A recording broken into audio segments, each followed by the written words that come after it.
Hello दोस्तों, Hindi class में आपका स्वागत है। दोस्तों आज की क्लास में आलसी ब्राह्मण की कहानी पढ़ाऊंगा। दोस्तों एक एक शब्द को पढ़ूंगा। दोस्तों बहुत ही मज़ेदार, बहुत ही इंटरेस्टिंग कहानी है। दोस्तों बिना क्लास को देरी किए चलिए क्लास को स्टार्ट करते हैं।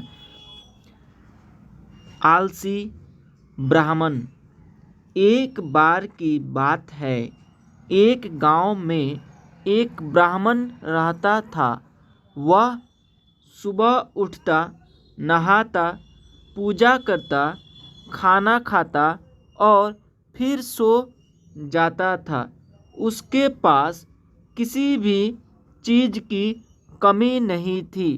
एक बड़ा खेत, खाना पका कर देने वाली एक सुंदर सी पत्नी और 2 बच्चों का अच्छा परिवार था। दोस्तों इसके पास कोई चीज़ की कमी नहीं थी। बड़ा सा खेत था, ठीक है, सुंदर पत्नी थी, बच्चे भी थे और साथ में डेली का इसका यही काम था, सुबह उठना, नहाना, पूजा करना, खाना और फिर सो जाना। रोज़ का यही काम था। दोस्तों आगे क्या होता है कि सब कुछ होने के बाद भी ब्राह्मण के घर वाले एक बात से बहुत परेशान थे। वो बात यह थी कि ब्राह्मण बहुत आलसी था। वो कोई भी काम खुद नहीं करता था और दिन भर सोता रहता था। एक दिन बच्चों का शोर सुनकर ब्राह्मण जग गया और उसने देखा कि उसके दरवाजे पर एक साधु महाराज आए हैं और यह कोई भी काम नहीं करता था और दिन भर सोता रहता था, बहुत आलस था। एक दिन क्या होता है, जग जाता है। जब वो यह सोया रहता है तो इन बच्चों के शोरगुल से तो देखता है कि एक साधु महाराज आए हुए हैं। ब्राह्मण और उसकी पत्नी ने साधु महाराज का स्वागत किया और उन्हें भोजन कराया। भोजन के बाद ब्राह्मण ने साधु की खूब सेवा की। साधु महाराज उनकी सेवा से बहुत प्रसन्न हुए और उन्हें वरदान मांगने को कहा। ब्राह्मण ने वरदान मांगा कि मुझे कोई भी काम न करना पड़े और मेरी जगह कोई और मेरा काम कर दे। और ये पहले से आलस था ही, आलसी आदमी था ही, और इसे जब वरदान मिलने के ऑफर मिलता है तो ये वही काम मांगता है कि मेरा कोई भी काम मैं खुद ना करूं, मेरा काम दूसरा कोई करे। तब साधु उसे वरदान में एक जीन देते हैं और साथ में ही यह भी कहते हैं कि जीन को हमेशा व्यस्त रखना।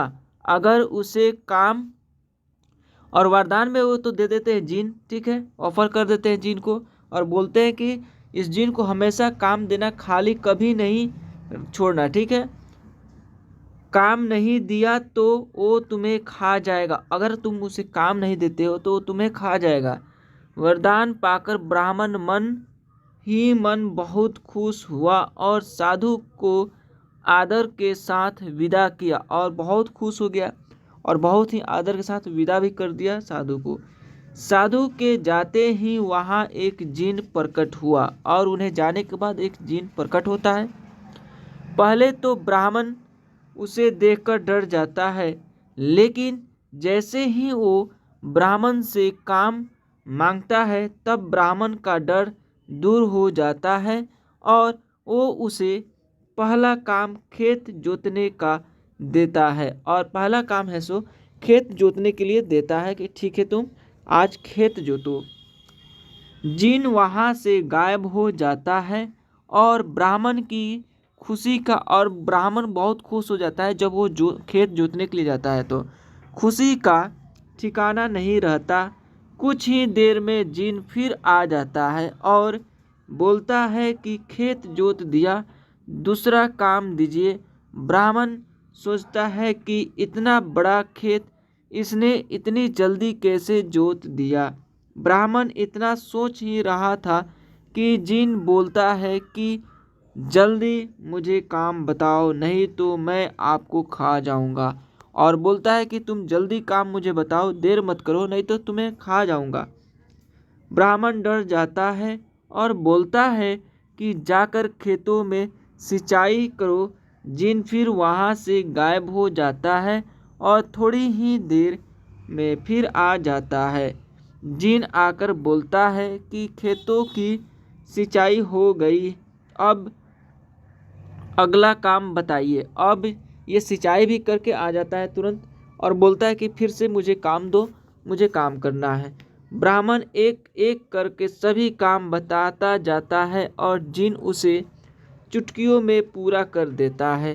ब्राह्मण की पत्नी यह सब देख रही थी और अपने पति के आलिशापन पर चिंता करने लगी। और शाम को क्या होता है, ये इसको चिंता होने लगता है इसकी पत्नी को। और शाम के पहले ही जिन सभी काम कर देता है। शाम होते होते सभी काम कर देता है, सभी पूरा कर देता है जिन। सब काम करने के बाद जिन ब्राह्मण के पास आ जाता और बोलता कि अगला काम बताइए, नहीं तो मैं आपको खा जाऊंगा। अब ब्राह्मण के पास कोई भी काम नहीं बचा जो उसे करने के लिए कह सके। उसे चिंता होने लगी है और वह बहुत डर जाता है। और यह बहुत डर जाता है क्योंकि इसके पास कोई भी अब काम नहीं रह गया है जो वो नहीं बताया है। ठीक है, वो सब काम कर चुका है लगभग। जब ब्राह्मण की पत्नी अपने पति को डरा हुआ देखती है तो अपने पति को इस संकट से निकलने के बारे में सोचने लगती है और अपने पति को बचाने के लिए, इस संकट से बाहर आने के लिए वह सोचने लगती है कि कैसे इस संकट से बचा जाए। वह ब्राह्मण से बोलती है कि स्वामी, अगर आप मुझे वचन देंगे कि आप कभी आलस नहीं करेंगे और अपने सभी काम खुद करेंगे तो मैं इस जिन को काम दे सकती हूँ। और उसकी पत्नी बोलती है कि मैं इस जिन को काम दे सकती हूँ, आप वचन कीजिए कि आप अपना खुद का काम खुद करेंगे। ठीक है। इस पर ब्राह्मण सोचता है कि पता नहीं यह क्या काम देगी। अपनी जान बचाने के लिए ब्राह्मण अपनी पत्नी को वचन दे देता है। इसके बाद ब्राह्मण की पत्नी जिन से बोलती है कि हमारे यहाँ एक कुत्ता है, तुम जाकर उसकी पूंछ पूरी सीधा कर दो। और बोलती है उसकी पत्नी, हमारे यहाँ एक कुत्ता है, तुम उसकी पूंछ सीधा कर दो, वो हमेशा टेढ़ किया रहता है। याद रखना उसकी पूंछ एकदम सीधी होनी चाहिए। जिन बोलता है कि अभी यह काम कर देता हूँ। यह बोलकर वह वहाँ से चला जाता है। लाख कोशिश के बाद भी वह कुत्ते की पूंछ सीधा नहीं कर पाता और हार मान लेता है। हार कर जिन ब्राह्मण के पास यहाँ से चला जाता है। उस दिन के बाद से ब्राह्मण अपने आलस को छोड़कर सभी काम करने लगता है। और जब कुत्ता का पूंछ सीधा नहीं होता है जिन से, तो हार मान लेता है और वह घर छोड़ के चला जाता है ब्राह्मण का। उस दिन के बाद से वह ब्राह्मण खुद अपना काम स्वयं करने लगता है और उसका परिवार खुशी खुशी रहने लगता है। और उसका परिवार है सो खुशी खुशी से रहने लगता है। दोस्तों, इस कहानी से क्या शिक्षा मिली, आइए देखते हैं। हमें कभी आलस नहीं करना चाहिए। हमें कभी भी आलस नहीं करना चाहिए। आलस करने से हम मुसीबत में फंस सकते हैं और हम कोई ना कोई मुसीबत में फंस सकते हैं आलस करने से। इसलिए हमें आलस छोड़कर अपना काम खुद ही करना चाहिए और अपना काम खुद ही करना चाहिए। कभी भी आलस नहीं करना चाहिए। दोस्तों, आज की क्लास कैसा लगा कमेंट करके बताइए। आज की कहानी से क्या सीखे ये भी कमेंट कीजिए। कैसा लगा कहानी पढ़ करके ये भी कमेंट कीजिए। और मिलते हैं अगले क्लास में। तब तक के लिए जय हिंद, जय भारत। अगर प्लीज़ चैनल पर नए हैं तो चैनल को सब्सक्राइब करें।